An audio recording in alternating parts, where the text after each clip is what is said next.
একবার এক বাঘের গলায় এক টুকরো হাড্ডি ফুটেছিল।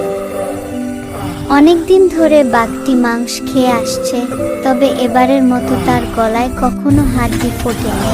দারুণ যন্ত্রণা হচ্ছিল বাঘের। নিজে অনেক চেষ্টা করে হাড্ডিটাকে বের করবার, কিন্তু কিছুতেই হাড্ডি বের করতে পারল না। তাই বাঘ মনে মনে বলতে লাগলো, ইস, এমন যদি কাউকে পেতাম যে হাড্ডিটা টেনে বের করে দিতে পারে। এমন সময় হঠাৎ সেই পথ দিয়ে এক বক পাখি যাচ্ছিল। বক পাখিকে যেতে দেখে বাঘ অতি কষ্টে বলল, ভাই, আমার একটা উপকার করতে পারবে?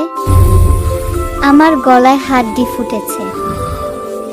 এই হাড্ডিটা যদি তুমি বার করে দিতে পারো তাহলে আমি তোমাকে পুরস্কার দেব।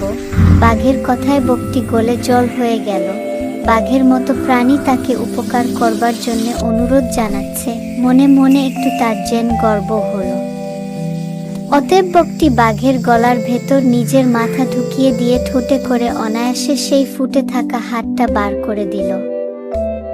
বাঘের প্রতিশ্রুতি মতো সে বলল, হাত তো বের করে দিলাম, এবার আমার পুরস্কার দিন। বাঘ হেসে বলল, বাঘের মুখের ভেতর থেকে তোর মাথাটা আস্তে বের করে নিতে পেরেছিস, সেইটাই তো তোর পুরস্কার।